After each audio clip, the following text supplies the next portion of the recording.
Bismillahirrahmanirrahim. Wassalatu wassalamu ala asyrofil anbiya'i wal mursalin sayyidina Muhammadin amma ba'du. Puji syukur kehadirat Allah Subhanahu wa taala yang telah memberikan kita rahmat serta hidayahnya sehingga kita bisa berkumpul di hari ini dalam keadaan sehat walafiat. Salawat serta salam kita haturkan kepada junjungan kita Nabi besar Nabi Muhammad SAW yang telah memberikan kita suri tauladan sehingga kita bisa selamat sampai hingga penghujung hari akhir nanti, insyaallah. Baiklah, untuk awal ini saya akan menyapa Ibu Kepala Sekolah, yang terhormat Ibu Kepala Sekolah Ibu Julaika SPD selaku Kepala Sekolah SDN Kota Tembagapura 2, dan saya akan menyapa juga rekan-rekan guru, pendidik dan staf TU dari SDN Kota Tembagapura 2 yang saya hormati. Saya sangat berterima kasih sekali atas waktu yang diberikan kepada saya sehingga kita bisa berkumpul hari ini dalam acara diseminasi penerapan penyebaran pemahaman budaya positif di lingkungan sekolah. Terima kasih sekalian. Ketika saya ngomong budaya positif, tolong rekan-rekan sekalian menjawab dengan go, go, go, must do it. Bisa ya? Budaya positif. Go, go, go, must do it. Budaya positif. Go, go, go, must do it. Terima kasih. Selanjutnya kita ke konsep inti dari budaya positif. Dalam konsep inti budaya positif ini ada beberapa poin yang harus kita pahami. Yang pertama adalah perubahan paradigma belajar. Yang kedua, disiplin positif. Selanjutnya, nilai-nilai kebajikan, kebutuhan dasar manusia, motivasi perilaku manusia, posisi kontrol guru, keyakinan kelas, dan yang terakhir adalah segitiga restitusi. Rekan-rekan sekalian, kesemuanya itu termasuk dalam budaya positif. Ya, kita yakin dan kita sadar bahwa penerapan budaya positif di masing-masing lembaga itu sifatnya sangat penting, sifatnya wajib. Itu tadi ya, untuk membentuk peserta didik yang unggul, yang berprofil pelajar Pancasila sesuai yang dicita-citakan oleh KHD. Selanjutnya kita masuk pada pembelajaran dengan paradigma baru. Saya ini bertanya kepada Bapak Ibu guru sekalian,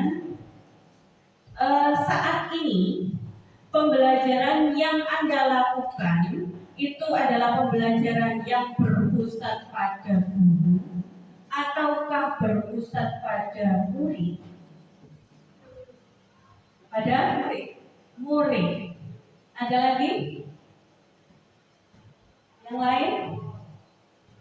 Mungkin ada yang bisa menjelaskan tentang perbedaan dari pembelajaran berpusat pada guru dan pembelajaran yang berpusat pada murid. Bedanya apa sih? Ada yang bisa jelaskan?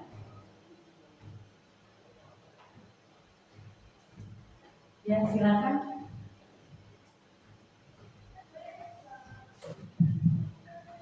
Pembelajaran yang berpusat pada murid mengutamakan murid aktif dalam setiap kegiatan pembelajaran. Iya. Apakah yang lain setuju? Setuju ya. Jadi pembelajaran yang berpusat pada murid dalam bahasa Inggris adalah student centered. Itu adalah pembelajaran yang memanggungkan murid atau siswa. Selama ini mungkin banyak Bapak dan Ibu guru masih menggunakan cara lama, yaitu semua terkonsentrasi pada satu titik di depan, yaitu seorang pendidik guru. Jadi guru dalam suatu kelas memposisikan dia sebagai pengendali dari semua muridnya. Ayo anak-anak, diam semua. Ayo anak-anak kerjakan. Mengerjakan semua. Pak, saya capek. Kamu itu belum apa-apa kok capek gitu. Baru juga 20 soal, belum 100 soal. Ayo kerjakan. Nah, banyak yang masih begitu. Ternyata itu adalah model lama. Jadi murid tidak ada kebebasan. Murid terikat dan tertekan dalam kelas. Mereka tidak merasa merdeka di bumi merdeka kita ini. Mereka merasa tertekan. Tertekan oleh apa? Oleh peraturan dan oleh aturan yang ada. Dan peraturan itu masalahnya, peraturan dan aturan-aturan itu dibuat oleh beberapa orang saja. Nah itu ya.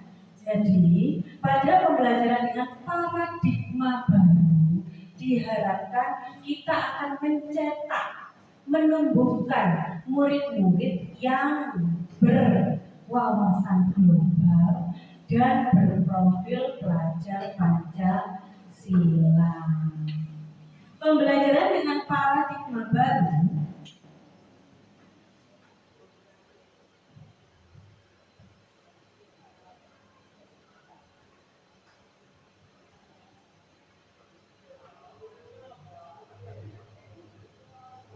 Pembelajaran dengan paradigma baru merupakan pembelajaran yang dirancang berdasarkan prinsip pembelajaran berdiferensiasi.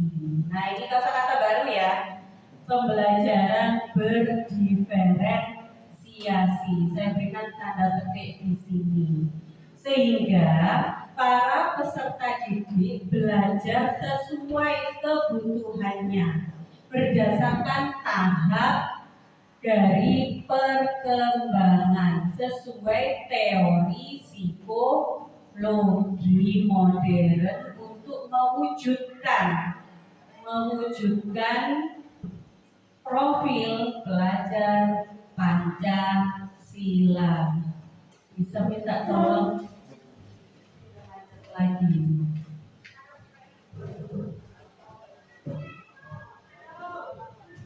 Kunci dalam pembelajaran berdiferensiasi yang harus dilaksanakan oleh pendidik untuk melaksanakan paradigma baru dalam pembelajaran adalah mengenai pemahaman kebutuhan dari peserta didik. Jadi seorang pendidik, guru itu harus memahami betul tentang kebutuhan peserta didiknya. Tuh, Bu, memangnya anak-anak itu punya kebutuhan kan? Kebutuhannya itu loh, Bu, sudah terpenuhi oleh keluarganya, oleh pendidikannya. Loh, jangan salah. Walaupun anak-anak, mereka juga punya kebutuhan dasar yang harus terpenuhi. Karena kenapa? Ketika kebutuhan dasar manusia tidak terpenuhi, maka akan terjadi konflik, akan terjadi penyimpangan perilaku. Maka dari itu kenapa kok kita sering di kelas itu ya, misalkan anak 10, kita mengajar anak 10, yang 5 diam, yang 5 lagi, yang sisanya 5 lagi itu, yang 1 coret-coret meja, yang 1 godain temannya, yang 1 jahili temannya, yang 1 ngelosok di bawah. Loh, bermacam-macam karakteristik mereka itu. Karena apa? Mereka berbeda kebutuhannya. Kemungkinan 5 anak yang mengalami penyimpangan perilaku itu tidak terpenuhi dalam hal kebutuhan tertentu. Jadi intinya kebutuhan peserta didik harus diketahui dan dipahami oleh seorang pendidik agar kebutuhan tersebut terakomodir, karena setiap anak kebutuhannya berbeda itu kebutuhan dari setiap anak harus bisa kita akomodasi sebagai pendidik. Dengan cara apa mengakomodir kebutuhan yang bermacam-macam tersebut? Dengan cara pembelajaran berdiferensiasi. Selanjutnya di sebelah kanan itu adalah 6 dimensi profil pelajar Pancasila. Jadi pembelajaran dengan paradigma baru, dengan cara pembelajaran berdiferensiasi agar anak-anak atau peserta didik menjadi peserta didik yang berprofil pelajar Pancasila, yaitu yang pertama adalah beriman dan bertakwa kepada Tuhan Yang Maha Esa dan berakhlak mulia. Mutlak enggak yang nomor 1?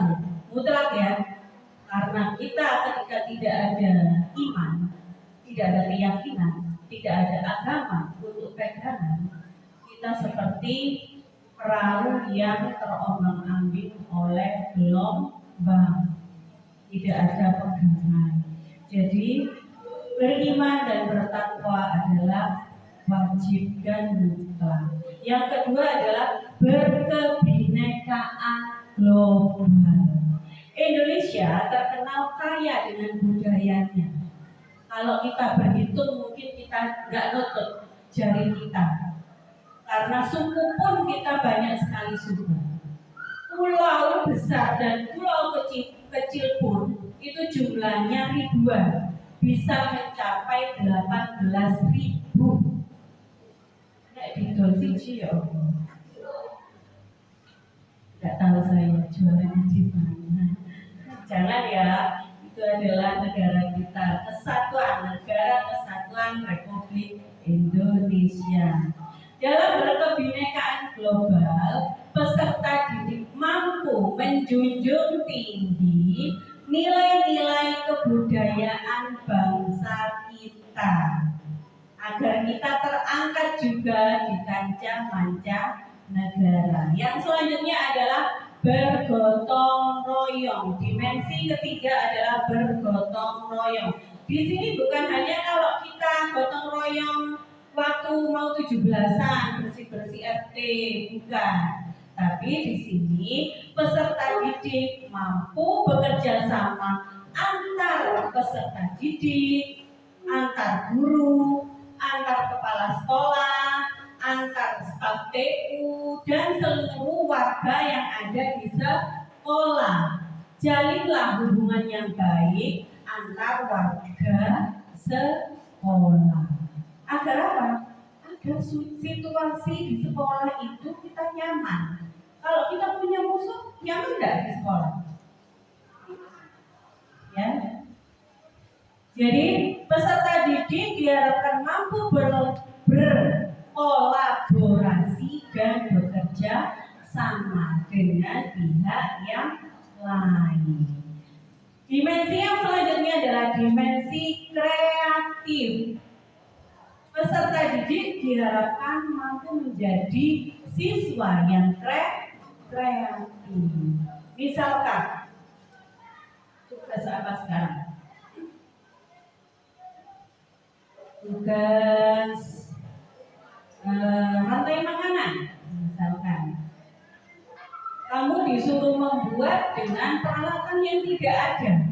Nah, kamu bisa mencari peserta didik kita bisa berkreasi dengan kemampuannya dengan mempergunakan lingkungan sekitar atau benda-benda yang ada di lingkungan sekitar. Selanjutnya adalah bernalar kritis. Harus kritis.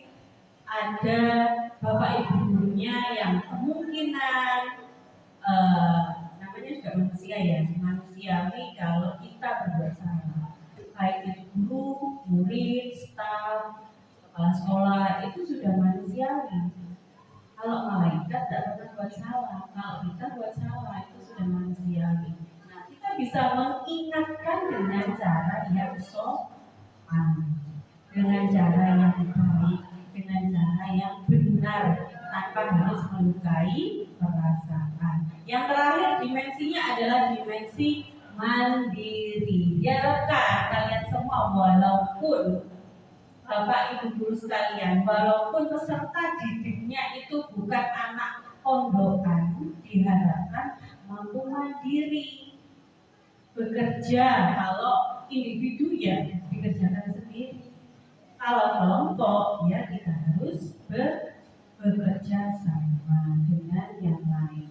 6 dimensi dengan melalui perubahan paradigma baru dalam proses belajar mengajar itu diharapkan dapat membentuk diri siswa yang lebih baik.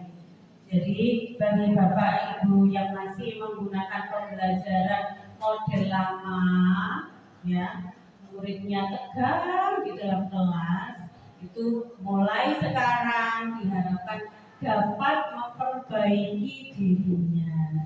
Pelan-pelan diubah cara pengajarannya. Kita memakai cara pengajaran yang berbasis murid atau student center.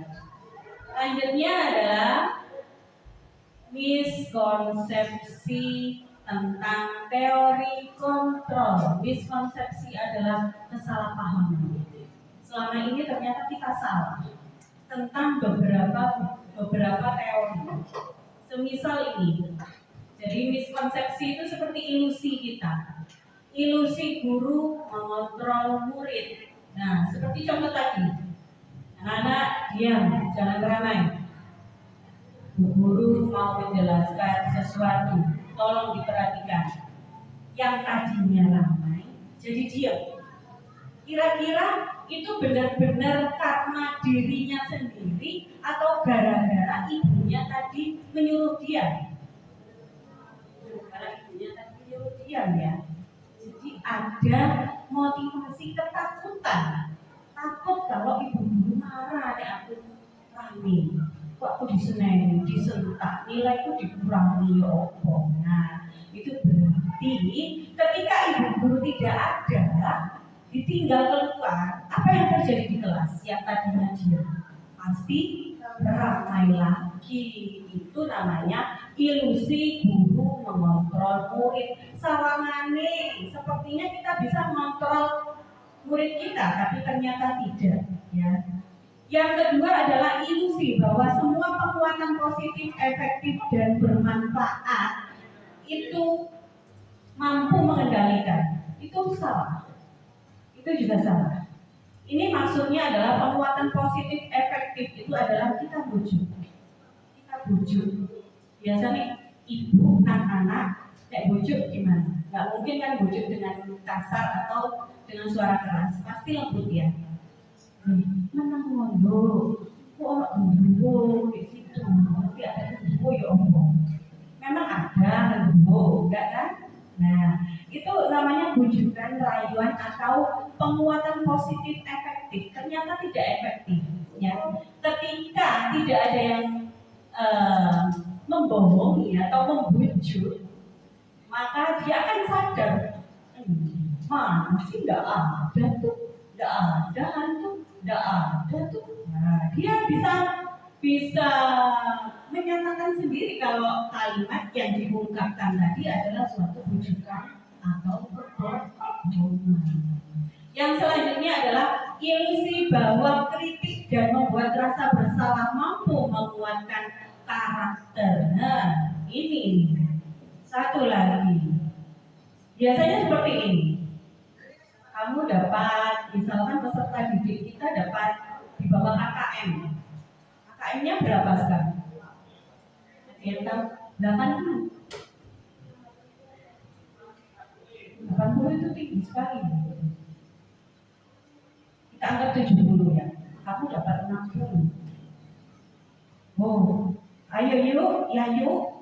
Gara-gara kamu gak sinau, waktu guru nerangno kamu nggak memperhatikan, yaitu 80 toh. Nah, gurunya seperti itu kepada muridnya. Itu namanya membuat rasa bersalah, dan itu tidak menguatkan karakter peserta didik. malah membuat dia down. Bisa-bisa dia akan trauma seumur hidup, dieling-eling terus omongan ibunya. Iya, biyen guru iki rek ngincin aku wae. Jadi aku di sini males, sing kadang ngomong di kelas, sing wadulan, sing ini. Nah itu ya, dia akan mengingat terus sampai dia dewasa. Ada trauma tersendiri dari peserta didik kita. Jadi ketika tidak ada gurunya yang membuat dia selalu merasa bersalah dan membuat dia selalu dikritik, dia akan kembali lagi ke asalnya. Jadi bukan perubahan yang dari dalam dirinya. Yang selanjutnya adalah ilusi bahwa orang dewasa berhak memaksa. Misalkan dalam posisi ini, rekan-rekan sekalian itu di bawah saya umurnya. Saya paksa, ayo mending kerja bakti lo ya. Besok kerja bakti semua. Kelasnya dibersihkan semua. Nah saya juga soalnya, saya juga membersihkan kelas saya. Jadi semua teman-teman ikut bersihkan lo ya. Itu tidak boleh. Jangan mentang-mentang kita di atas level mereka, kita berbuat semena-mena. Mungkin pada waktu itu mereka langsung mengerjakan, tapi dengan apa? Motivasi ketakutan. Aku berhenti, soalnya itu senior. Itu loh orang senior. Umurnya sudah setengah abad lebih. Saya tidak berani naik ngelawan. Nanti saya dijelek-jelekan, saya nanti dilaporkan ke kepala sekolah, terus kemudian saya kerjakan apa yang diminta. Nah itu tidak boleh ya, tidak boleh. Itu juga adalah ilusi.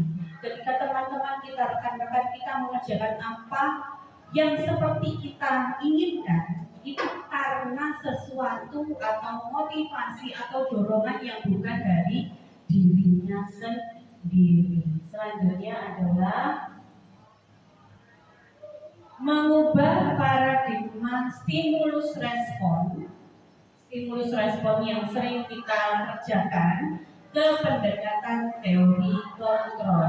Dulu kita masih menggunakan paradigma stimulus respon ya. Jadi realitasnya kebutuhan itu kita anggap sama. Jadi setiap orang itu kebutuhannya sama. Sama-sama butuh makan, sama-sama butuh kasih sayang, sama-sama butuh penguasaan. Itu kita anggap sama. Padahal kenyataannya pada teori kontrol kita harus mengubah pola pikir kita. Realitasnya kebutuhan kita berbeda. Contohnya, keluarga saya broken home. Saya dari keluarga broken home ya. Misalkan ibu dan ayah saya bercerai, sedangkan kalian tidak. Apa yang terjadi? Apakah tingkah saya sama dengan tingkah kalian? Tidak. Pasti saya akan lebih cari perhatian. Saya akan lebih istilahnya kita kalau bilang nakal, padahal bukan nakal itu ya. Nah seperti itu. Selanjutnya stimulus respon, semua orang melihat hal yang sama. Menurut teori stimulus respon, kita melihatnya semua orang itu sama. Padahal setiap orang itu memiliki gambaran yang berbeda. Contoh saja, setiap orang di sini melihat saya untuk pertama kali kenal, pasti bayangannya berbeda. Ada yang dari pojok sana mungkin, bu ibu keren nih. Yang pojok depannya nanti hatinya berarti, bu ibu endele. Yang depannya lagi ngomong, bu ibu kok gede amat. Yang belakang lagi ngomong, ibu ternyata baik ya. Terima kasih. Ya. Gitu ya. Jadi pandangan setiap orang itu pasti berbeda. Yang selanjutnya adalah kita coba mengubah orang agar berpandangan sama dengan kita. Bisa enggak itu? Ayo sama Joan. Nanti belum ada WA aku. aku, sama dengan aku. Wes anggapan Bu itu judes. Wes bisa diekten. Anggapan judes. Bu ya tidak bisa. Saya tuh sudah dibaiki tadi. Saya dikasih uang sak gebok tadi. Bisa sih. Nah, sudah itu tidak bisa kita mengubah pola pikir, pandangan dari setiap orang itu akan sama dengan kita, sama dengan di teori dari teori kontrol. Jadi setiap orang memiliki gambaran yang berbeda dan kita berusaha memahami pandangan orang lain tentang dunia, bukan dunia yang memahamkan tentang kita, tapi kita harus memahami tentang dunia. Kita nggak bisa mengubah dunia, yang harus kita ubah adalah pola pikir kita. Perilaku buruk dilihat sebagai suatu kesalahan. Kalau teori stimulus respon dulu, memang kalau kita bertingkah negatif itu berarti suatu kesalahan ya. Sedangkan bertingkah positif berarti itu kebaikan. Jadi kalau di teori kontrol, semua perilaku itu pasti ada alasan dan ada tujuan. Jadi kita tidak boleh menjudge orang lain di awal. Jadi cover. Don't judge the book by its cover. Jadi tidak bisa kita menilai orang hanya di luarnya saja. Orang itu punya alasan. Begitupun pula peserta didik kita. Kenapa kok sering ngantuk? Karena dia punya alasan. Tidurnya kurang. Dia begadang untuk belajar. Loh, gak apa-apa. Kita juga kalau kurang tidur pasti ngantuk. Gak apa-apa. Ya. Orang lain bisa nggak mengontrol saya? Bisa nggak kalian mengontrol saya? Tatap mata saya. Yo, tatap mata saya. Pasti kalian ngantuk semua. Oh, teman-teman ngantuk. Ya, tidak bisa. Orang lain tidak bisa mengontrol saya. Hanya diri kita sendiri yang bisa mengontrol dan mengendalikan kita sendiri. Makanya kalian, ya, baik itu peserta didik, rekan guru, semua itu jangan suka manutkan. Harus punya komitmen. Ini teorinya sudah ada. Kalian tidak bisa dikontrol, dikendalikan oleh orang lain. Yang mengendalikan hanya diri kalian sendiri. Untuk itu kalian harus menimbulkan dan menumbuhkan motivasi intrinsik namanya. Motivasi dalam diri kalian untuk berbuat yang positif, untuk membudayakan budaya positif. Pemaksaan ada pada saat bujukan gagal. Iya, selama ini begitu. Kalau kalian tidak bisa dibujuk, berarti saya harus memaksa kalian agar manut. Ya, begitu kan selama ini. Nah, itu salah di teori kontrol. Kolaborasi dan konsensus ya, menciptakan pilihan-pilihan baru. Jadi kita ajak dengan cara baik-baik, dengan kerjasama, dengan kesepakatan, dengan komunikasi yang baik. Jangan memaksa. Pertama bujuk, pertama diapi. Ayolah anak cantik, ayolah bu cantik, kerjakan dong tugas saya. Maaf ya, saya itu loh tugas saya banyak. Awas dong yo. Mari cantik-cantik di atas. Selanjutnya model berpikir menang kalah. Dulu begitu. Jadi seorang guru kalau menangani murid yang nakal, ya misalnya bolosan aja, si A misalnya bolos saya, awas yo, bolos maneh, rapotmu gak tak bagi, nilaimu tak kasih merah semua, gak bakalan kamu naik. Ancaman itu sudah ancaman. Padahal itu yang tidak boleh. Kita merasa sebagai pendidik kita menang dengan cara seperti itu, padahal tidak. Ada yang namanya model berpikir menang-menang atau win-win solution. Win-win solution itu cara yang terbaik, jadi tidak ada yang dirugikan.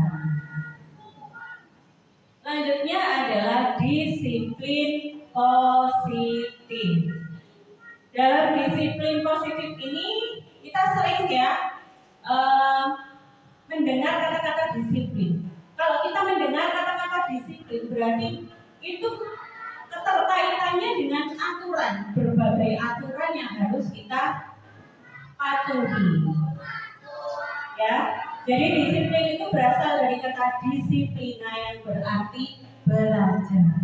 Disiplin mengacu pada disiplin diri yang memiliki tanggung jawab terhadap apa yang dilakukannya berdasarkan nilai-nilai yang diyakini. Jadi para ibu-ibu sekalian dan pendidik sekalian harus punya motivasi diri, sehingga motivasi diri tersebut disebut juga motivasi intrinsik, bisa menimbulkan keyakinan pada diri Bapak dan Ibu sekalian untuk melaksanakan kedisiplinan, baik untuk dirinya sendiri maupun untuk peserta didik, ya. Sehingga dengan melakukan disiplin terhadap dirinya sendiri terbentuklah disiplin positif. Disiplin positif merupakan salah satu cara penerapan disiplin yang bertujuan untuk menumbuhkan kesadaran serta memberdayakan peserta didik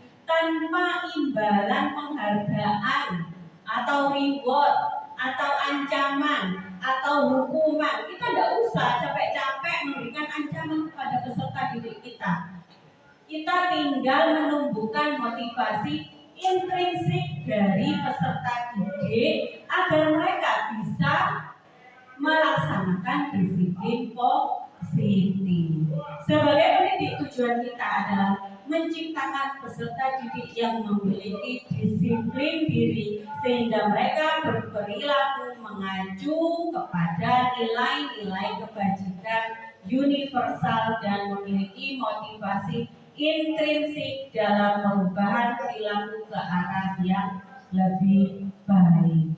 Jadi tugas kita ya sebagai seorang pendidik yang satu adalah memunculkan motivasi intrinsik dari peserta didik. Karena ketika peserta didik sudah mempunyai motivasi sendiri dari dalam dirinya, kita tidak usah pakai cara lama. Yaitu cara lama adalah ancaman, hukuman, penghargaan.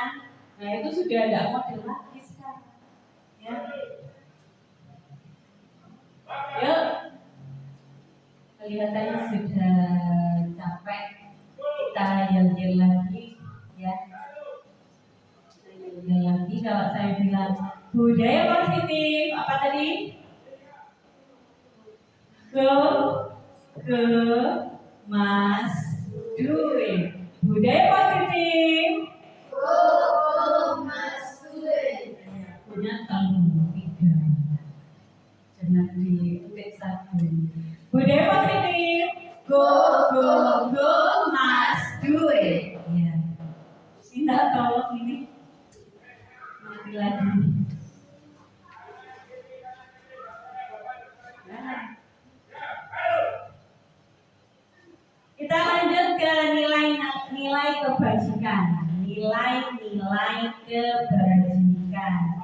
Jadi nilai-nilai kebajikan itu nantinya ada dalam budaya positif. Jadi semua nilai-nilai kebajikan yang ada di bumi ini, semuanya ketika dilaksanakan, dijadikan kebiasaan, itu akan menjadi budaya positif. Di sini saya akan mengambil 3 nilai kebajikan dari beberapa institusi atau organisasi ya. Yang pertama dari profil pelajar belajar Pancasila yang terdiri dari 6 dimensi tadi ya, beriman dan bertakwa kepada Tuhan Yang Maha Esa dan berakhlak mulia, berkebinekaan global, gotong royong, mandiri, kreatif, dan bernalar kritis. Nilai-nilai kebajikan ini harus benar-benar kita pahami sebagai seorang pendidik, kita hayati dan kita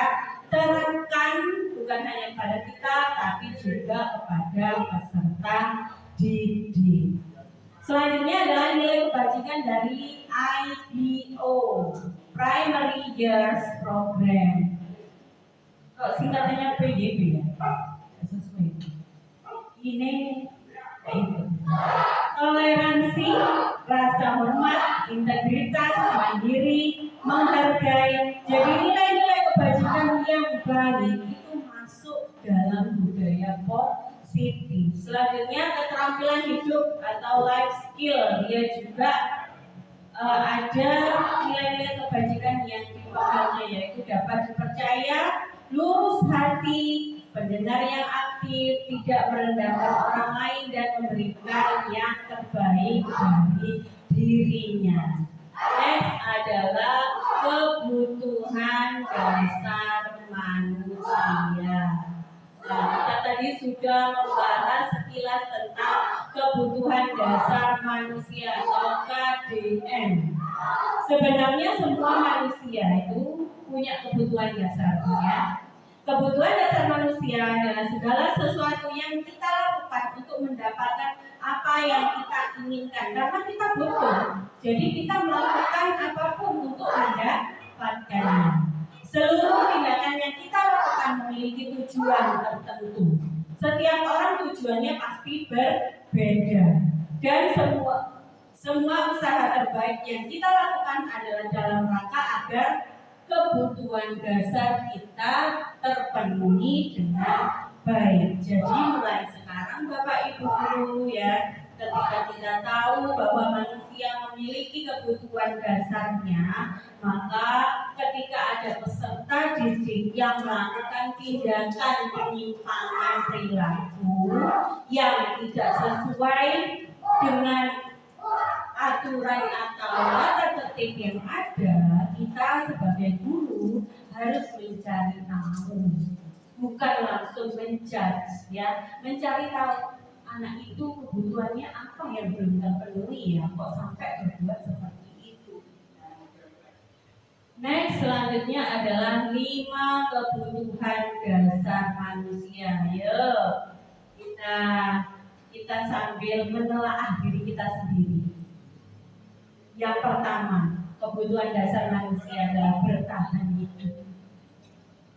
Bertahan hidup kita implementasikan pada makanan, pakaian, tempat tinggal, keamanan, dan kesehatan. Contohnya, seorang anak peserta didik masuk dalam keadaan nggak bersemangat sekali, bajunya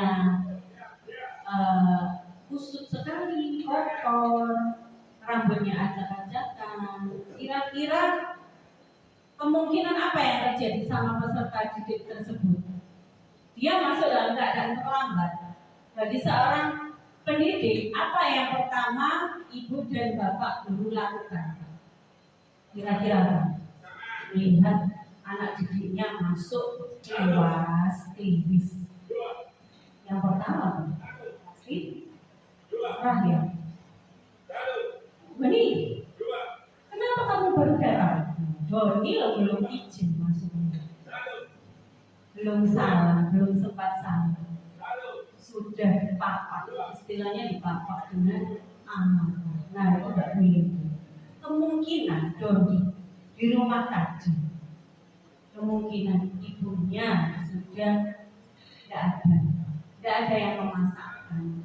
Hanya ada bapaknya. Bapaknya kerja subuh-subuh sudah berangkat, sehingga dia tidak ada yang mencucikan bajunya, tidak ada yang merawat dia, tidak ada kadang sisir di rumah kalau tidak ada orang tua ya, terutama tidak ada ibu. Sisir saja, letak sisir itu tidak tahu. Itu kekuatan seorang ibu ya. Jadi dia itu bisa jadi kamus berjalan, bisa jadi akuntan berjalan, bisa jadi guru BK berjalan. Ibu itu magicnya seorang ibu. Jadi kita nggak boleh menjudge seorang murid kita dengan penyimpangan perilaku. Kita harus cari tahu dulu kebutuhan apa dulu yang tidak terpenuhi olehnya. Yang kedua adalah kebutuhan kasih sayang dan rasa diterima. Gara-gara kasih sayang dan rasa diterima aja ini bisa menimbulkan penyimpangan perilaku. Contohnya di dalam kelas ada grup, biasanya anak-anak seperti itu ya, kelompok-kelompok, cocok-cocokan. Jadi ada grup cikiwir, ada grup iwir-iwir, ada grup up to date, kaum jet set itu.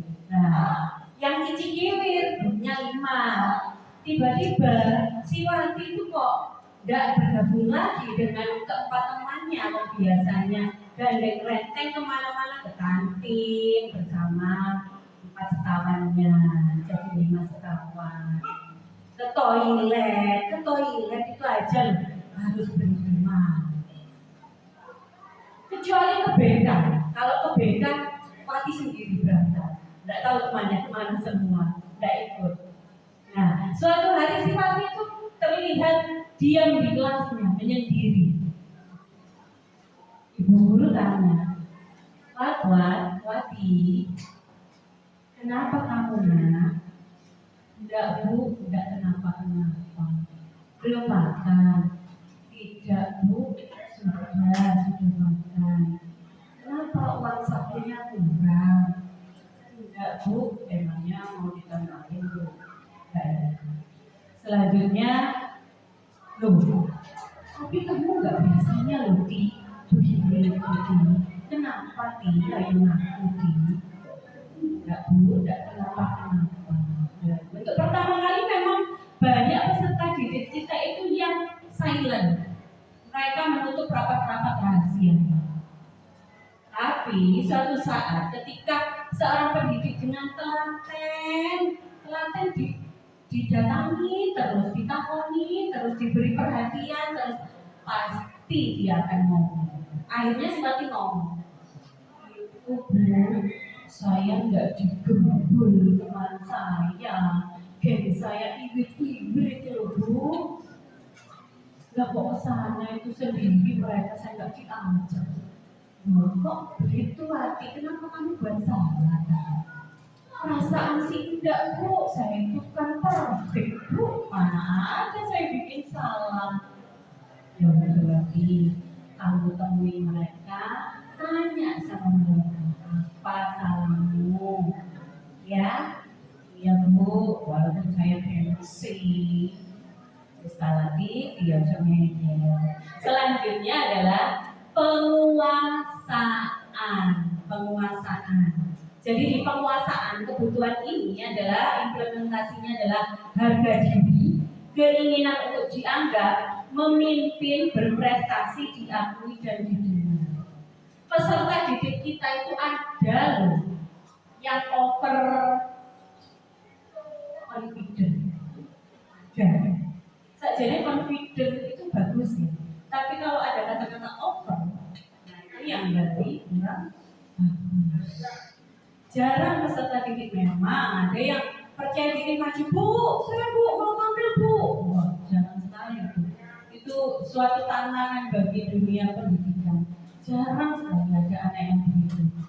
Sekali-kali ada, dia kok over ya. Ternyata kebutuhan tentang memimpin dia, ya itu dia kurang sekali. Di rumah itu ayah ibunya kerja terus sehingga dia tidak ada kasih sayang, tidak ada perhatian, bahkan tidak pernah sempat orang tuanya untuk menyapa, menanyakan kabar. Nah, itu akhirnya pelampiasannya dia adalah di kelas. Pelampiasannya di kelas dengan cara dia itu tadi over confidence. Bentar ya, karena ada sekitar 7.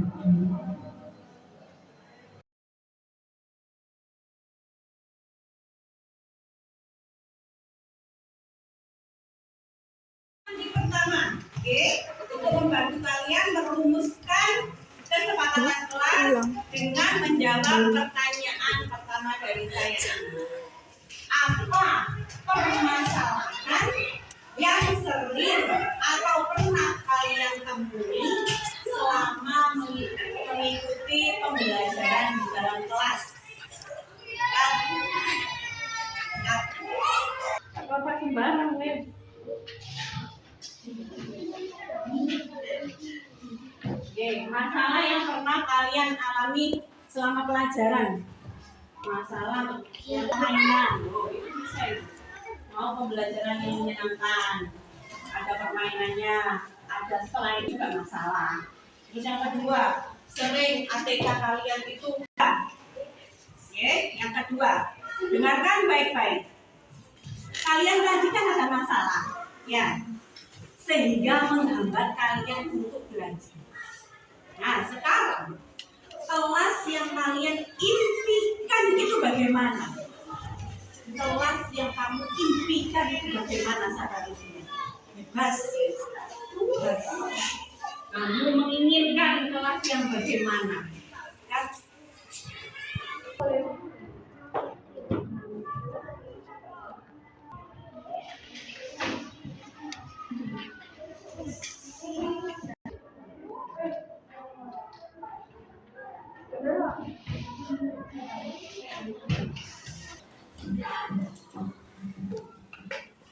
Sekarang saya memberi kesempatan kepada kalian.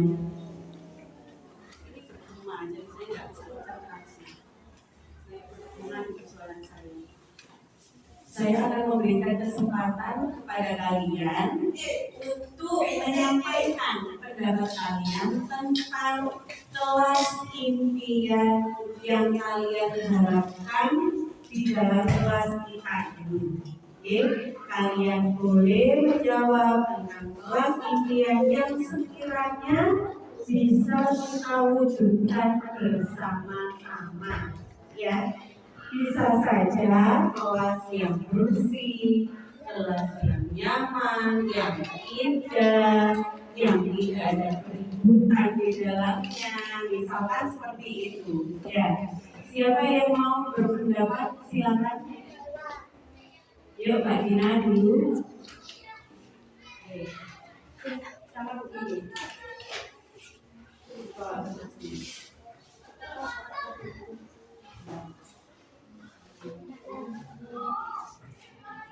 Nanti keberanian deh, yang lain harus ditiru deh. Semua bisa.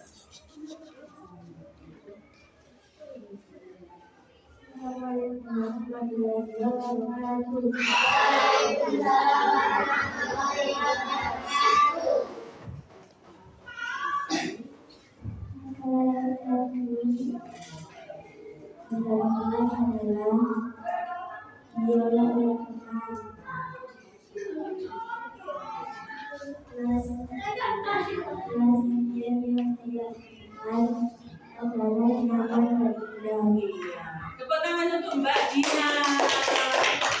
Ya, selanjutnya Mas Evan.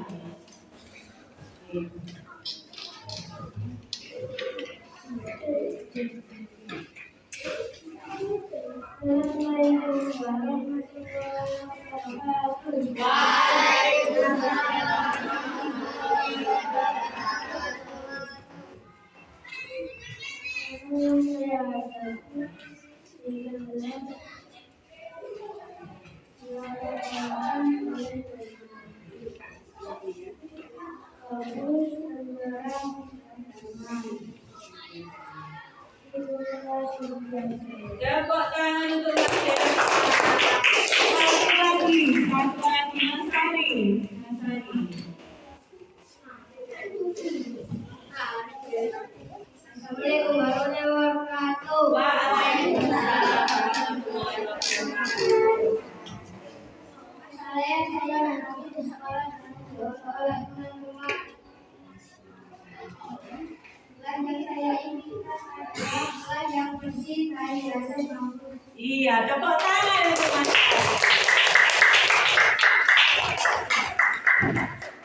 Nah, sekarang sudah ada beberapa pendapat dari temanku ya tentang kelas impian dari harapan-harapan kalian. Dari semua pendapat dan keinginan ini, nanti kita akan bersama-sama mewujudkannya dalam suatu kesepakatan kelas.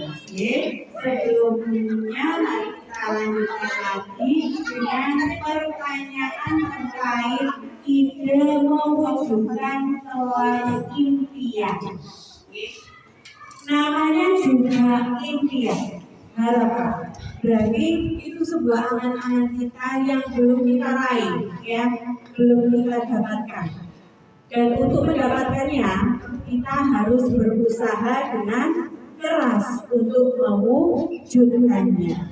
Nah, untuk mewujudkan harapan-harapan tersebut, impian-impian tersebut, ada suatu kunci utama yaitu kolaborasi atau kerja sama antara guru dan siswa.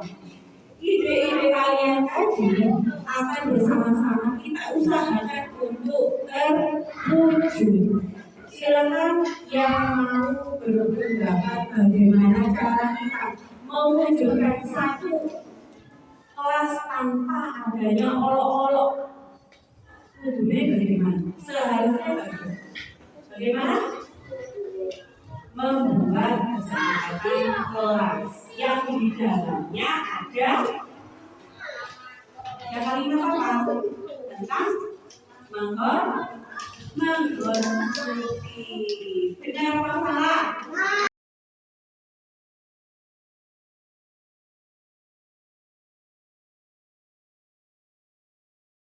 Assalamualaikum warahmatullahi wabarakatuh. Nama saya Nita Mauli Samara Medan Kusuma. Assalamualaikum warahmatullahi wabarakatuh.